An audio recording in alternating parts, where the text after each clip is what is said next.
Hello, Katie here, and I wanted to talk about making decisions on your planner for the next year, 6 months, whatever time period that is, your next planner. I think often that when we are buying a planner, it's for the whole year, but maybe we can look at that a little differently.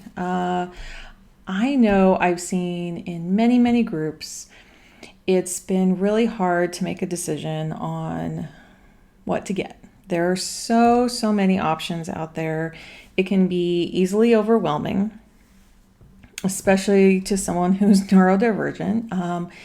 It can seem like the people who have it together have the perfect planner.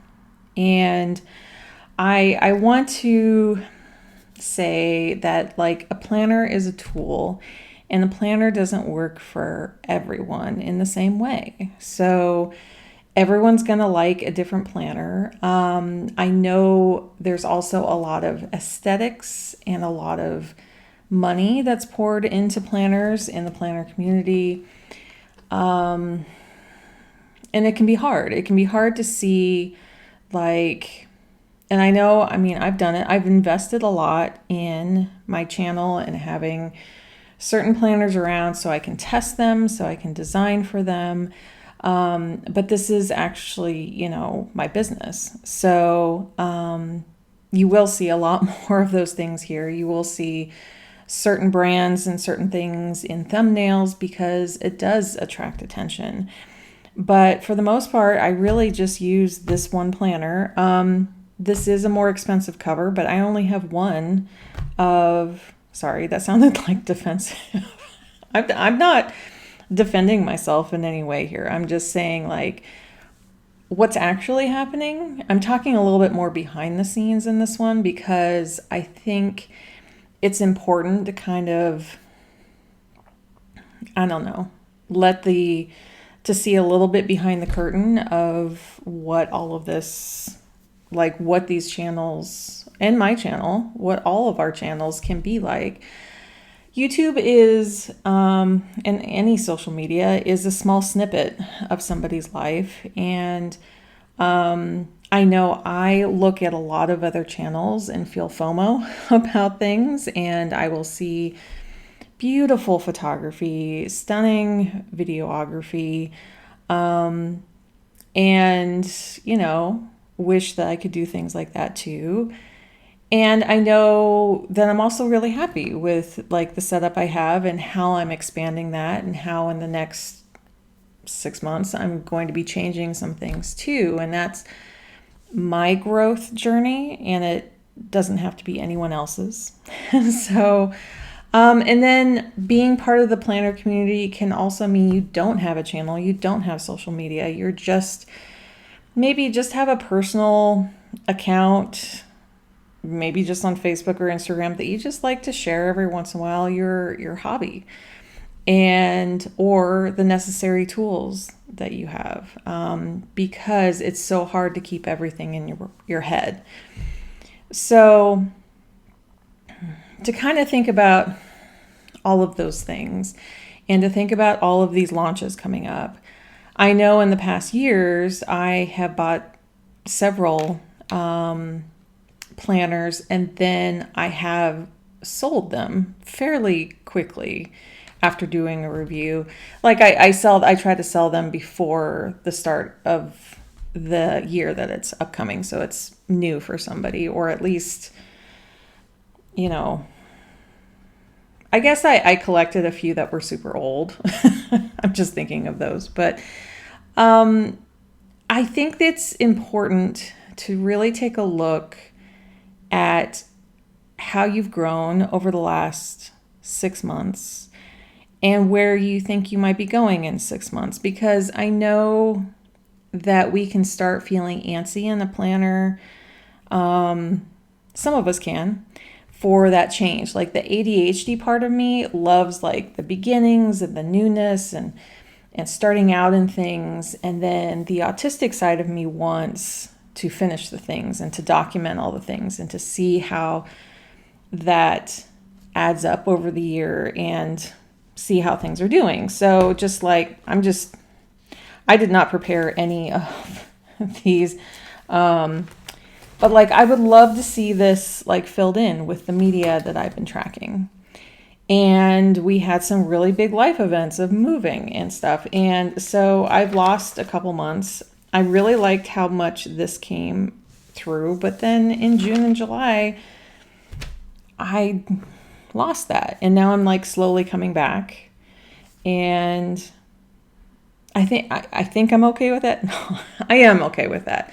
I wasn't watching as many things, so they're not going to show up as much. But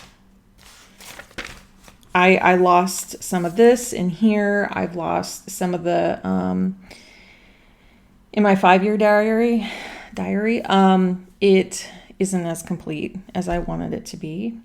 So as kind of a collector and a strategic, like I'm documenting things, that does make me a little sad. But I also know that it's okay that this happens. That knowing like this part of my life was filled with something really big and something that was worth it, that's it for me. But here's the thing, something could have like really terrible happened in here. And I'm not saying pertaining to me, I'm just saying like something could happen in somebody's life where they are grieving for 2 months or more, or going through something really serious, and knowing that when it's time, they will pick it back up. And that's kind of how I'm feeling here. It's like when it's time, I'll pick it back up. And I won't look at this as a fault at all.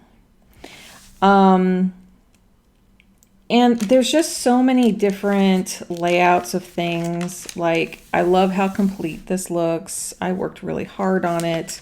Again, then life happened, and I still haven't filled this in. And I started filling some other parts in, and I'm working on this part.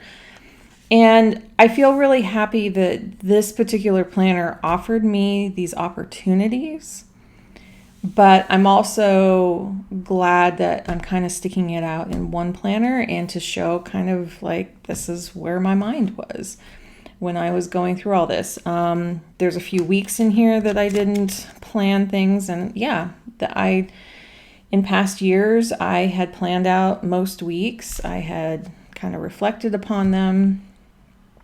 But that's reaching for perfection that just can't happen all the time. So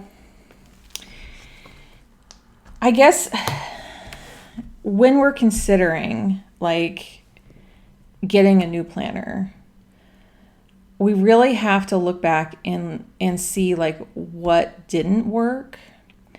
Sorry, I'm seeing a rainbow outside. This is the third rainbow today. It just kind of appeared in front of my face here. And it's not that you're doing anything wrong.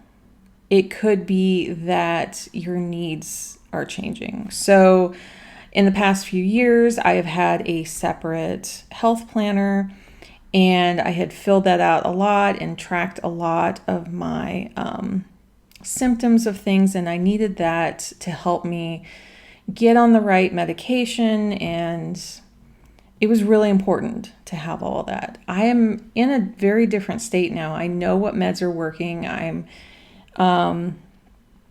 in remission on several things, and I'm just kind of wanting to maintain that with my meds and maybe track something else completely. Maybe there's something else I want to work on. So I'm looking at my next planner purchase as maybe not reaching through the whole year next year, although I really love sticking to one book like this. But I think that's a lot of pressure because we don't know who we're going to be in a year. We don't know what, jobs we're going to have, or people we're going to care for, or big events in our lives. We just don't know, and we won't. And I think there's an amount of trust that goes into like when I get a new planner. I try to go back to my roots of like when I was first getting planners. I know what was really important to me because of my ADHD was to track hours. Like I was in an hourly job at the time and I just needed to track them so I could put them on my timesheet. I think I was doing an internship when I was really, really early on. And so it helped a lot to have a vertical, that's why I have, let me pull up a vertical here. That's why I usually tend to drift towards the verticals. Could I make a horizontal out of this? Yes. And I think that's also important to look at a planner that's going to be adaptable. And so you're not reaching for like, well, this is my vertical planner, but I'm getting bored, so I'm going to go reach for a horizontal planner. And hey, if that's you, that works too. I'm not saying any way is wrong because I don't believe that. I believe how you plan and what works for you and what really like, even if it's in 5 different planners and you're like, suddenly this is working for me and this feels good, do it.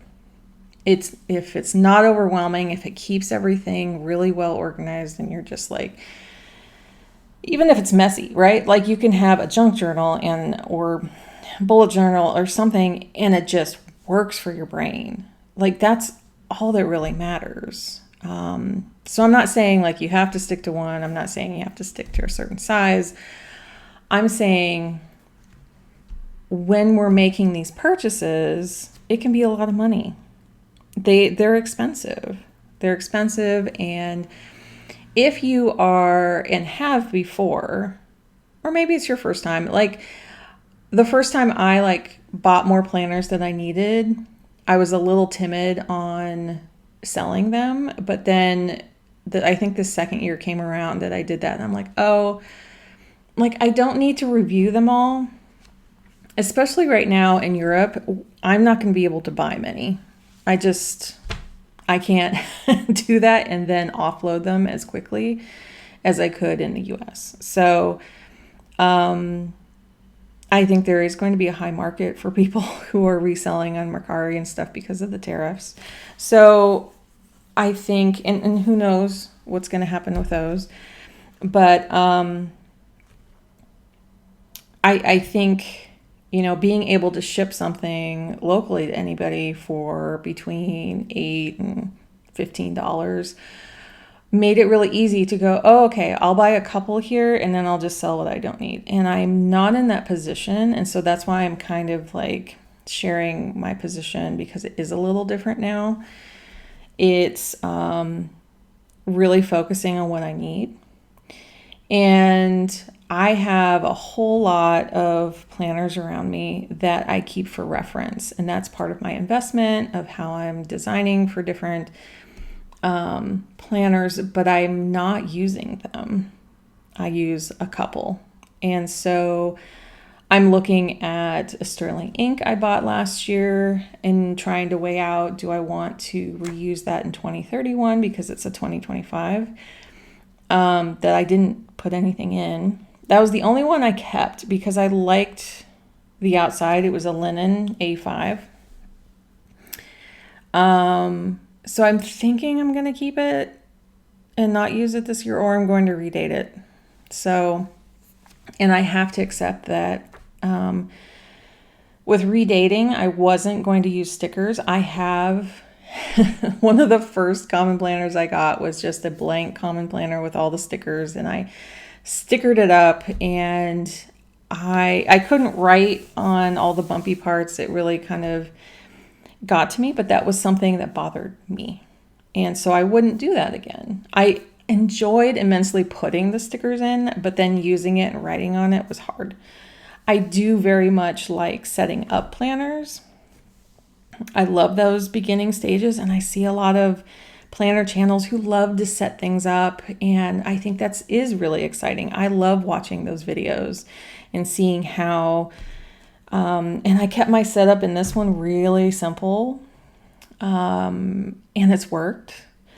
I won't be buying this one again, just for personal preference, but I do know deep down A5 for me works flexibly. It's flexible enough. Flexibly, that's not a word. It's flexible enough that if I need to add something, I have a little space in the back. Or if I need to start adding, like maybe I'm tracking something down here I've never tracked before. Maybe it's a health thing, maybe it's reading, maybe it's commuting time, whatever it is. It gives me some extra room. I'm also a very big handwriter. I usually take up 2 lines, or at least my loops go out of the lines. Sometimes I can write in all uppercase very, very carefully, but I'm so busy that usually it's more messy. And I just know that about myself. So if I were to have a small planner and try to write really quickly and try to like capture the moments in my life, I think I'd get really frustrated quick. But I know people who write small and that's their norm, and they couldn't imagine filling up all of this area. And so they have something much smaller. A6s are really good for that because it's nice and small, but it's nice and wide too. Anyway, I also think there's a lot of, and here's something I'll go a little deeper on. I know when I see certain planners or certain accessories and things that sometimes I purchase them, and I think we've all done this with other things too, but sometimes you follow a creator and you're like, wait, they have that thing? I love that thing. And you get just one thing. And yeah, I'm grateful that the person mentions where to get the product. And then you have like a little tie to that creator. And I don't think about them like every time I use that, but I feel kind of connected in a web of like, oh, Laurel Denise talks about these erasable pens, and I tried them years ago, and I realized that this solved a huge problem in my life. And whenever I use these pens, I think of her and her team. And so there's these like little ties, right? And I'm trying to think, there's like little magnets that I put in the front here. I can't even remember where I got this one. Actually, does it say? I don't even recognize that name. So I couldn't tell you where that came from, but little things like that. Sometimes it's the planner itself. I just want to try it. There's new things coming out all the time, and I'm like, oh, that's shiny. I want to try it. But I really am reining myself back in on that kind of thing because it's just a lot harder to, again, sell it to somebody else or donate things. We've been very careful when we buy things. And even today, we were able to return a sofa that we had purchased. We have never done that before, and we could have lived with it. But I'm like, no, I want to be super happy with this. And we're having like trouble barely sitting on this thing. It just wasn't comfortable at all. And so we went to the showroom. We tried different options from the same company. We're like, wait, if we had come here from the beginning, we would not have chosen that one at all. So they had much better options. So we're going with better options. But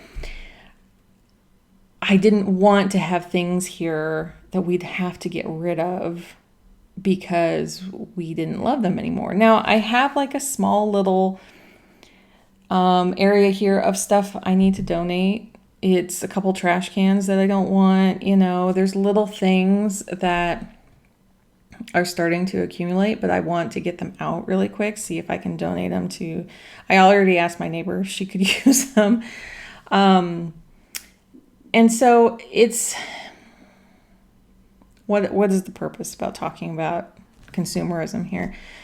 It's really about kind of slowing down, even though there's like these deadlines coming up of like when to order, slow down and kind of like step back and see what has worked for you over the last 3 to 6 months. Like that's a shorter time period to look at. You don't have to look at the entire year. You don't have to look at your whole planner here. I can say like, oh, the last 3 months I did this new thing.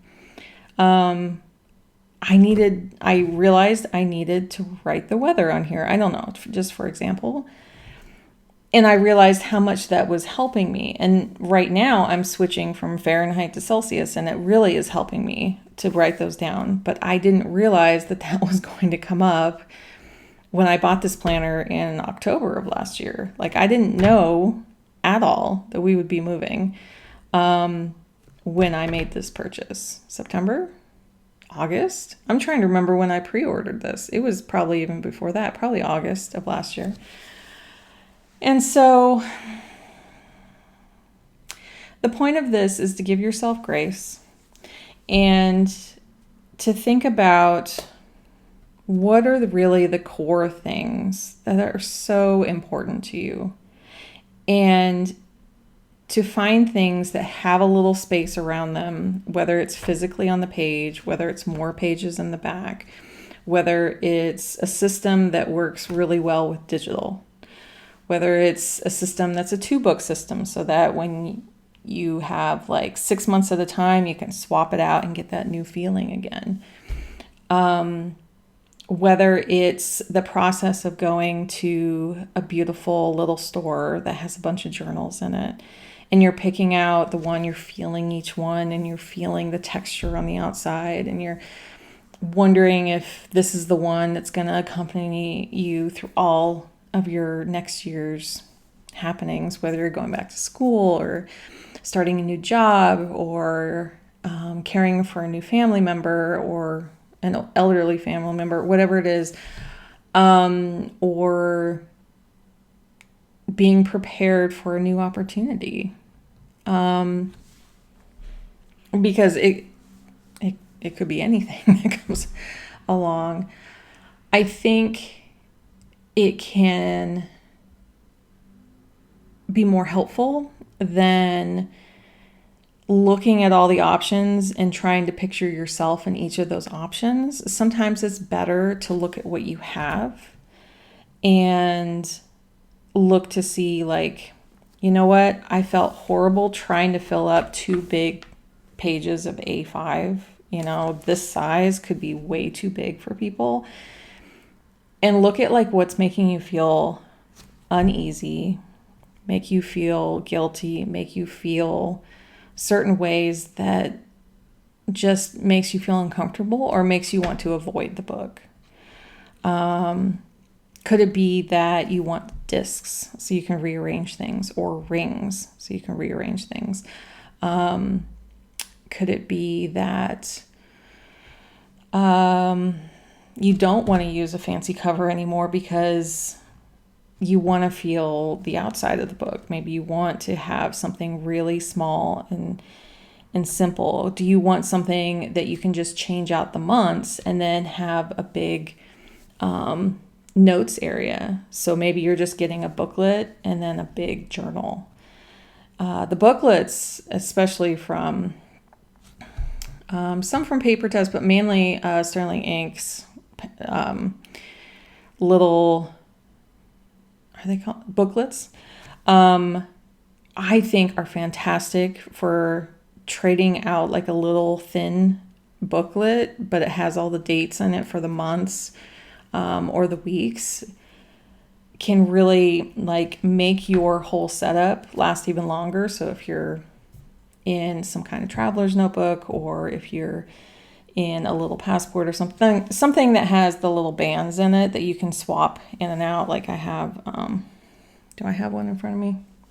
Yeah, like just having a traveler's notebook that has like areas here that you can like I'm journaling, but it's not time-based. Like I could have this one in here for a while, but maybe I just want to put a quick booklet in the front, and hey, you know, that's all I needed. I just needed something to show upcoming appointments or upcoming travel or upcoming vacations or whatever. Sometimes those can be enough. So I know everyone's talking about like, should I do vertical or horizontal? I would try to ask yourself that question and see what the natural first thing that pops into your head. If you want something flexible, do something like this where you can turn this into a horizontal. You can draw lines here, and for that week you have a horizontal. Or if you have a horizontal, you can tip it this way for a week and you suddenly have vertical. See how your system can stretch.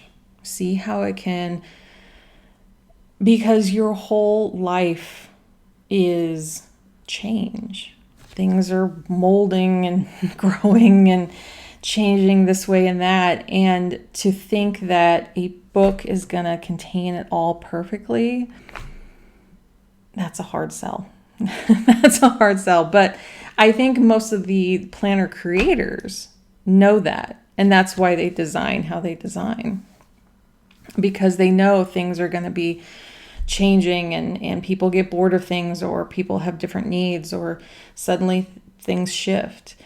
Think about the form factors. Think about like where you're using this. Are you leaving it on your desk? Are you taking it with you constantly? What kind of bag do you like to take with you? Is it small? Do you need something small to take with you all the time? Would a booklet inside of a small passport or pocket work?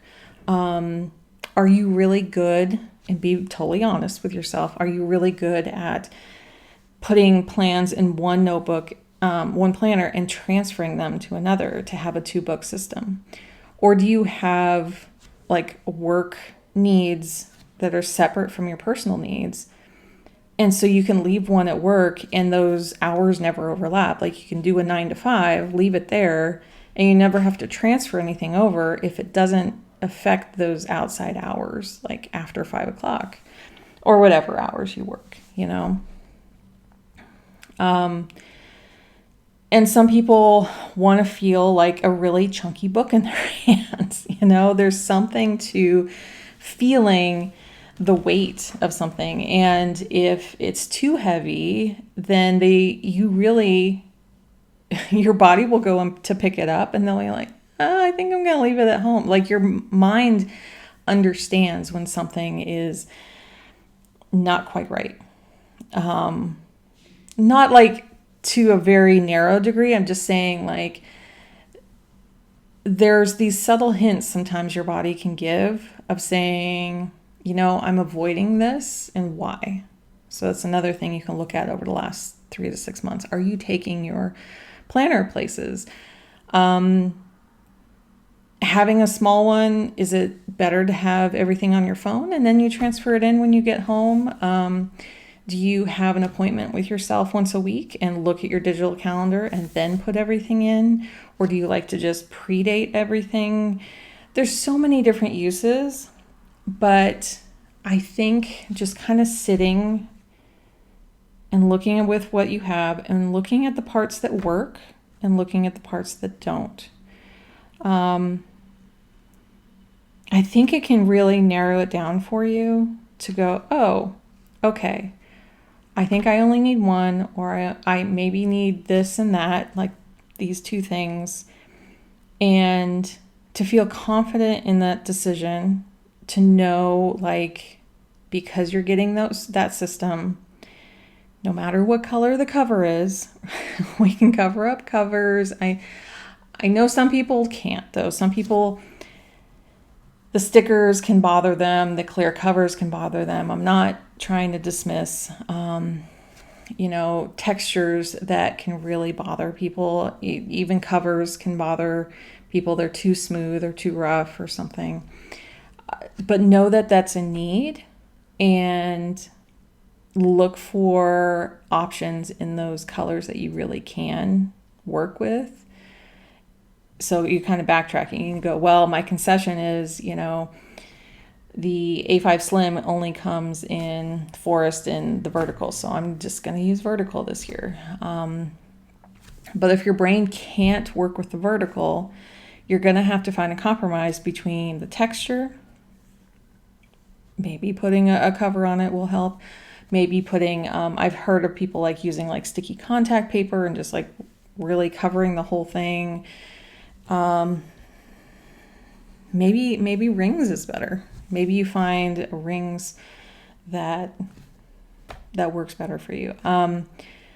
Or you figure out a way to totally change the structure on the inside. We are creative people, just like the lady on TikTok. I'm trying to remember her handle. Like, everybody's creative, right? I'm not going to say it too much in case it flags it or something, but you know who I'm talking about. I love her videos, but how can we be creative in problem solving? And yes, we can ask each other for help, because there's going to be things that others think about that we don't. So crowdsource if you need to, but you might want to pull back and just spend a little moment with yourself and really look at, because no one else is going to know how you live your day-to-day life. No one else is going to fully understand. But sit back, see if you can narrow it down a little bit, then crowdsource and see if there's anything you haven't thought of, if that works for you. Or know that the journal or the planner you get is going to work just fine. We're going to figure this out. We're going to modify it as necessary. We may cross out dates. We may add things in. We may totally adjust. But it's going to be something that is a tool for us and not an identity. I think we can get a little confused with that. That the stuff that we're using isn't who we are. Like the brand names and everything, these are still tools. And I do know a lot of the planner creators do have that in mind. As a designer mind frame, like I'm coming from a designer's mind. And when I recognize that in other designers, they're like, well, you could use this multiple ways. They are thinking about, their audience and how they can use them different ways. And so that's up to us to use them different ways. So what didn't I cover here? Let me know, like, what kind of questions do you have? What are you having difficulty trying to sort out? Is it a certain size? Sometimes two sizes can be so similar that it's very hard to decide. See, how is your writing? How do you like to fill up the page this way? Do you like to make long lists? What are your natural tendencies? Because you don't want to be fighting that. Because when we use planners, sometimes we're in a hurry. And these are just spaces to be messy, and it's necessary to record things so we can not lose things. As in, I forgot about this appointment. I forgot that I needed to get something for my family. I forgot that I have a to-do item, like that's where I'm coming from, because I forget a lot of things. But yeah. Would anyone like a video about sizes of planners? I've been wanting to kind of do that because I do have a pretty good collection of different sizes. I don't have everything, but sometimes there are people who are kind of new to the planner community, and it can really help to see, the different sizes next to each other. And I've tried to film those, but sometimes it gets a little chaotic. But I have quite a few things to just kind of show relative options in that sense. So it's a possibility I could do that. The other thing is a lot of these planner companies will have more stock or get more in stock later. So if you don't feel like right now what to buy, I don't think things are going to be impossible to get unless it's a niche brand I've never heard of and they only have 10. Like, I don't know. I'm looking at the major brands who are stocking really well and have been ordering restocks in the past to help everyone. So I know there can be a frenzy on order day for a lot of different places. I know places have had pre-orders. I know there's different ways of doing this. And then you have to have a lot of patience for that order to arrive. So enjoy the planner that you have now, because we're not bailing on them yet. And we want to finish strong. We want to finish strong and document a lot in here. And you can certainly start your new planner that last overlapping week. You can also print out, I know Faded Chronicle has been sharing layouts for you to try out. I think Paper Test has some layouts. I don't think they're of the ones that she sells. I think they're more like the inserts and things, but you can always take a screen grab off a website, and it's going to be blurry, but you can at least try it out. You can fold pieces of paper or cut them in the sizes that you're thinking. You could go to a store and see if there's some books that or journals that are of similar size, and just kind of walk around and hold them and see if that works for you. Let's get creative and let's see what we can figure out so that we can get a little bit more looking at these as tools, as what can really help us. And then if it doesn't work for us, guess what? There's a lot of sales in March and April when the first quarter's over, and they're trying to like sell off leftover stock. Or you can get a blank notebook in that size and try it out. Like, we can solve this. But so let me know, is your tactic buy a whole bunch and then just sell what you don't need? Because there are people who will buy them from you. Unless there's a lot of them out there, you could probably take a 20 to 30% cut on it, but usually someone will want to buy it. So let me know your tactic. What do you think this year? Do you think there's definitely more options, but are you feeling more narrowed down in what your decisions are? Wow, that rainbow is so strong right now. Or are you just totally overwhelmed because there's even more options out there? What do you think?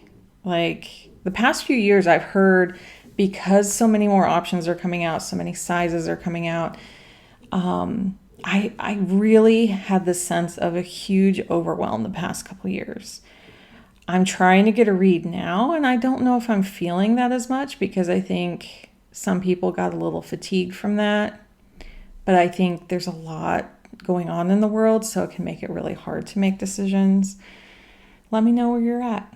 So if you enjoyed this video, I know I didn't show much, but if you want, again, to have a video going over a bunch of sizes, I can do a bunch of show and tell about that. But I wanted to have this just kind of stick to planner decisions. Let me know what you think. Take care, everyone, and I will see you next time. Bye.